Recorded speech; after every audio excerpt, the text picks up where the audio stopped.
What's going on, everyone? This is Zach with StrictlyShisha, and there's a new brand that has emerged to the market, and there's a lot of hype about it on the Facebook group Hookah Enthusiast, and they were recently doing a giveaway on their Instagram page. So I reposted the picture, and I got 2 samples sent out to me, and the brand I'm talking about today is Alchemist Tobacco. This brand is from San Diego, California.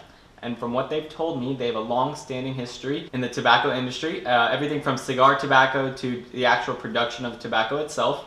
And they saw a need for more craft and boutique brand tobaccos.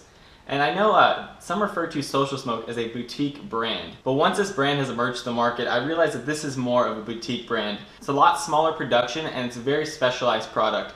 This tobacco is unique because it's aged in bourbon barrels for 60 days, and those are oak barrels. It's supposed to add an additional depth of flavor and supposedly add a bourbon oakiness and what I'm assuming to be a woodiness to their tobacco. So today I'm testing out Alpine Mint, part of my sample pack, and I will be getting more samples soon, and I'll keep you guys updated on what's going on with this brand. But I'm smoking out of my Prometheus hookah with the Thunder Dark hose, packed in the Goodfella bowl, fluff packed, under the rim, how I pack most of my modern tobaccos, and they do recommend you pack this dense. And I have packed a bowl dense packed, and I've also packed it fluff, and I'm getting similar results. So I decided to fluff it today to save a little bit of tobacco so I can run more tests with this tobacco so I can give you guys more information. I'm using 3 titanium cubes and foil. And the packaging that it comes in is obviously this bag today for the samples, but I think the final release will be sold in 350 gram increments, and I think a 75 gram increment at one point. And obviously it's a boutique brand, so they have to do something different. They can't stick with the 250s, I guess. And this will be sold exclusively right now through hookahjohn.com, and they will be sold in tubs.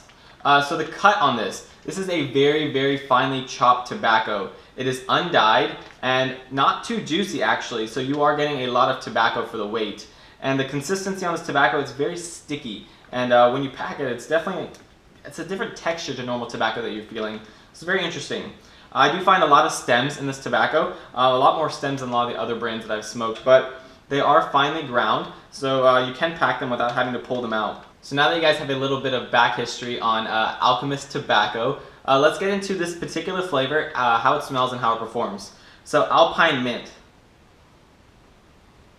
Obviously by the name you are getting a mint smell from this. It's a very different mint smell though, very different from any other mint I've smelled. I guess there's a bit of a combination of different mints in here, but from the smell I'm getting more of a predominant peppermint. Very strong mint smell from this.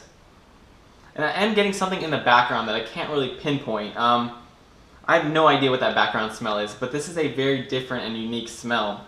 And let's get into how it actually smokes.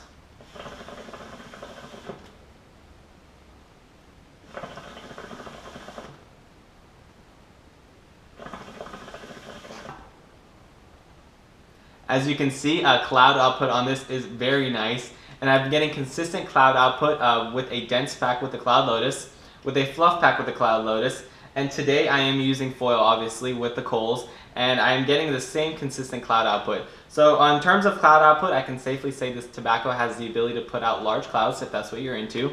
Okay, so in terms of the flavor and how it translates, I was actually quite skeptical because I wasn't sure if this whole aging in bourbon barrels was just a marketing ploy and a gimmick just to get you guys to buy it and make it seem very different. And a quick fact, bourbon sales are actually up 40% this year. Bourbon is the new hip drink from what I hear. I don't drink bourbon, but I hear it's a new cool thing to drink. So I wasn't sure if they were just riding the bandwidth and trying to trick you guys. But I can safely say I definitely taste something different in this and a different depth of flavor.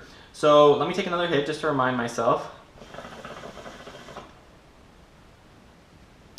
But along with those mint flavors, and I would say it's more of a peppermint, but there is a different blend of mints in here if I had to make a guess, I am getting what tastes to be a woody and oaky background note. And it's just a very mild, like oaky flavor, but it's just something there in the background to complement that mint flavor and make this very different.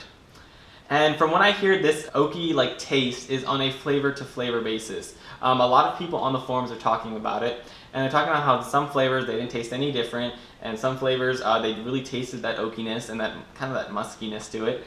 And so I think it's based on a flavor to flavor basis. But Alpine Mint, I am definitely tasting something different in there, something that would be a result of aging it in a bourbon barrel. So this is pretty cool, a pretty interesting product. In terms of how it takes heat, I would say that this tobacco performs better in a lower heat environment.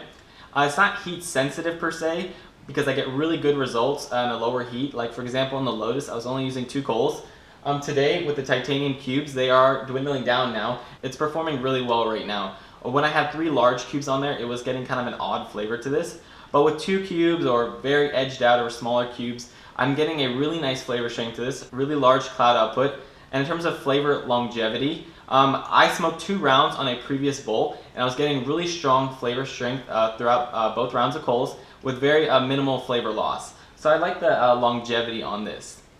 But I typically don't do reviews after only smoking a few sessions of a particular flavor, let alone a new brand. So I encourage you guys to keep an eye out for more reviews and more testing of this brand. But I have tested out the Polar Bear flavor, and the flavor on that was actually really good. I like the interpretation of the Polar Bear flavor.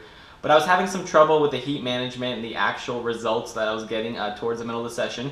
So I'm going to continue to test this brand and try it out in different setups so I can give you guys some more information and to tell you guys if this brand actually lives up to the hype and if this is the new brand that you guys need to check out. So stay on board and look out for new videos of this brand. I hope to have more samples in soon so I can test it out for you guys. Thank you very much for watching, and thank you Alchemist Tobacco for sending me out the samples and being innovative and bringing a new brand for us to try out. Guys, take care guys. Have a good night. Bye.